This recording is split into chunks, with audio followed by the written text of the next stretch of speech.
Recording in progress. Hello guys, so for today's video, ipapakita ko sa inyo or ituturo ko sa inyo kung paano mag-link ng mga account or accounts na kung saan ay magkakaiba ng mga username and password.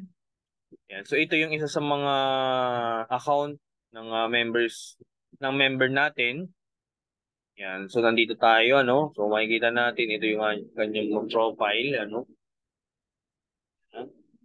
So dito tayo sa home, ano? So nakalagay dito. Yan, ito yung kumbaga one account po siya. Then kung nakalagay po dito sa transaction, yan, sa transaction kasi meron po siyang makikita sa binary genealogy. Yan. So makikita po natin na tatlo. Yan, so meron siyang tatlo. Yan. So sa kanya po lahat yan pero hindi po siya magkaka-connect. So ililink natin yung dalawa dun sa main account. So ito yung main account. Ito yung dalawa pong i-connect po natin. Ano? Kukunik po natin ngayon. So madali lang naman po ano. So first na gagawin po natin is pupunta tayo sa profile. So guys, ano, ito po ay pwede din sa cellphone ano. So ganun lang ganun kumbaga magkaiba lang ng view. Yan. So kung ito sa computer, so sa cellphone, so ano lang siya medyo malaki lang. Pero pwede rin ganito, pero mas okay na sa cellphone na medyo malaki yung mga words na nandun. Yan. So ngayon, punta tayo ng profile. Tapos dito po ano, sa profile po natin meron pong nakalagay diyan link multiple account. Yan. So yan po yung i-click po natin. Yan. Pagkatapos niyan, so yan meron pong hihingin yan ano. So nakalagay diyan ID number to link. Yan, username and password. So remember guys, ano, yung syempre yung ililink natin syempre yung talagang pangalan ano kung yung pangalan niya. So halimbawa yan si Ma'am Lira May. So kung ano yung pangalan po niya, yan po yung ano kumbaga yun yung mga account na ililink po natin. So yan ano, so tingnan natin yung mga ID number ano. So para at least ay ma-input natin. So input natin yung ID number. So kung sa cellphone po kayo,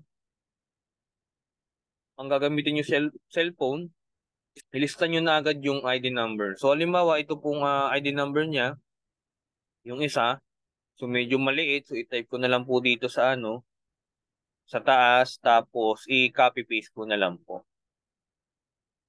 Yan. So, yun yung kanyang username, ano? ID number pala. Yan. So, i-copy ko lang po, then punta ako ulit dun sa isa, then dito ko po ipipaste. Yan. Tapos yung username po ano. So yung username, i-type po natin kung anong username. Tapos yan, ilagay po natin yan. Tapos yung password po niya, ano. Yan.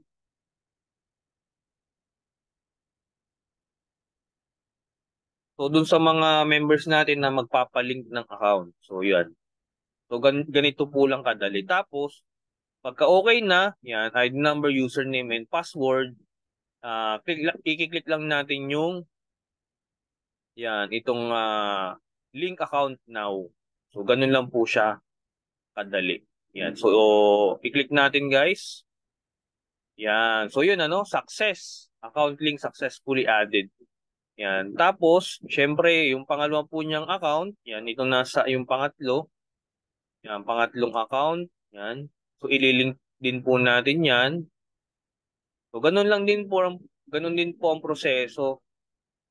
Tapos, yan, punta tayo dun sa, yan, profile. Yan, tapos, link multiple account. Tapos, yung ID number. So, pupunta tayo dito sa ID number niya. Ulit, ano, transaction. Yan, para makita natin yung ID number nung pangatlo niyang account. Yan. So, ito po, ano, yan. So, meron siya ang kanyang 1, 2, 3, 4. 7-025. Yan. So yan po yung kanyang ID number din. I-copy natin. So make sure na tama. Tapos balik ulit tayo dito. Link natin. Tapos username. Yan. Tapos password. Yan. Tapos, yan. I-click lang ulit natin. Ayun, ano. So, success na po, ano. So, ganun lang po kadali yung mag-link ng account. Yan. So, kung makikita po natin dyan, yung kanina na pagka pumunta tayo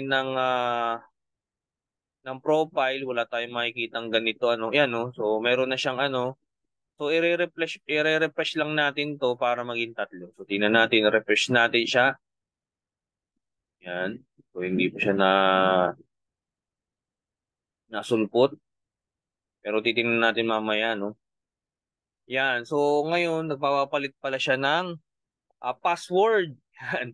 So, ngayon, ang gawin natin, guys, yan. Turuan ko din kayo paano magpalit din ng password. So, bonus na rin itong video. So, ngayon, guys, change password, ano?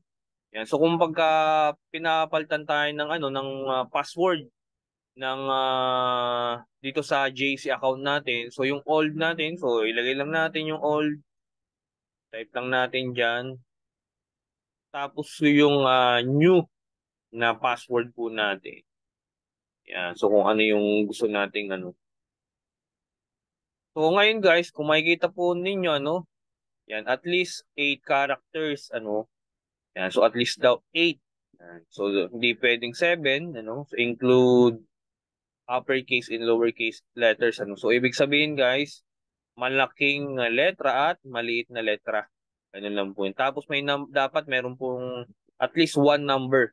Yan, 1, 2, 3, 4 ba hanggang 9. Ano kung ano yung gusto nyo number. Then, special characters. Yan. So, at least one special character. So, ganun lang po mag, uh, magpalit.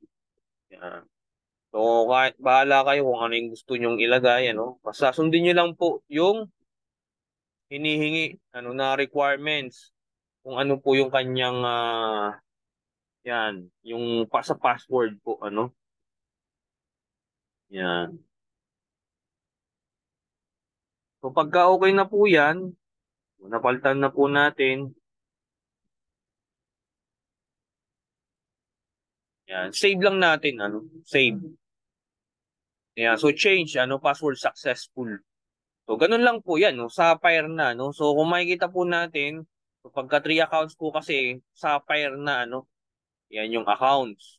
Yan. So ngayon guys, so 3 na, ibig sabihin, yan, napalitan na natin yung password. Then, syempre, yung pagka nagpapalit tayo nagpalit tayo ng password, make sure na tandaan natin or maganda isulat talaga natin. Isulat natin sa papel yung password para hindi natin malimutan, ano? Yan, yung password natin. So, ganun lang guys, ano? Kung makikita natin na punta ulit tayo ng profile. Yan. So, yan, hindi pa rin nalabas yung pangalawa. Ano? Siguro, kailangan lang mag-log out tsaka mag-log in. Pero yun nakalagay based dito sa ano, sa home. Yan. Meron po siyang ano, Sapphire ano. So Sapphire account holder na.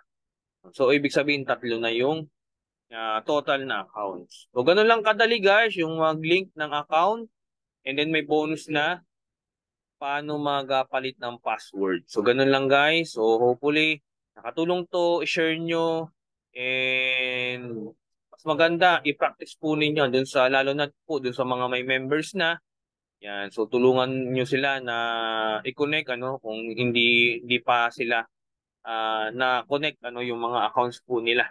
Yan, para lumabas po yung ano nila, yung kanilang kung anong accounts na meron sila ano kung yung account holder nila kung Sapphire, Emerald, Ruby or Diamond. So that's it guys. So yan, maraming salamat sa panonood.